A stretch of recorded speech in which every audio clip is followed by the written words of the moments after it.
La liturgie de ce jour nous fait voir un bon serviteur à qui le Maître avait confié ses biens, la charge de son Église sur la terre.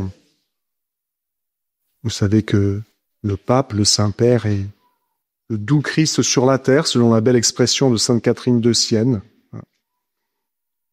Et ce n'est pas sans émotion que nous célébrons Saint Jean-Paul II, peut-être plus pour les moins jeunes d'entre nous, ceux qui l'ont connu, la génération Jean-Paul II, une génération Jean-Paul II, une génération François, une génération Léon XIV.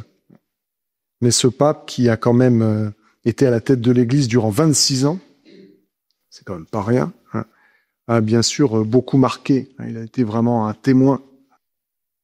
Tout le monde regardait vers lui et lui regardait vers le Christ et vers Marie. Alors, bien le passage qu'il a fait sur terre n'est pas qu'un feu de paille qui ensuite retombe. Son exemple, bien, nous est donné. Il continue d'intercéder pour nous, pour l'Église. Il continue de nous aider.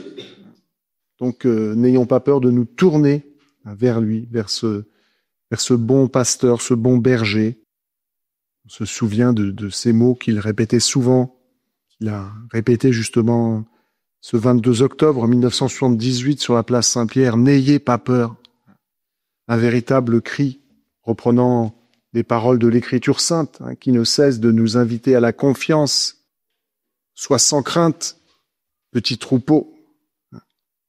Mais justement, bien souvent, nous vivons dans cette inquiétude qui nous trouble, qui nous empêche d'avancer, qui peut nous décourager.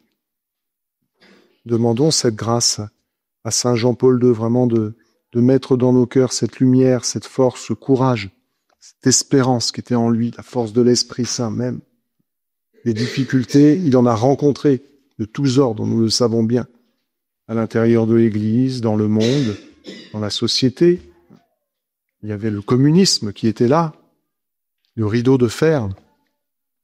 Sûrement au sein même de l'Église, parmi ses collaborateurs, il y a eu des contradictions. Il a aussi été victime d'un attentat, nous en souvenons bien, qui a complètement bouleversé sa vie, qui l'a marqué définitivement dans sa chair.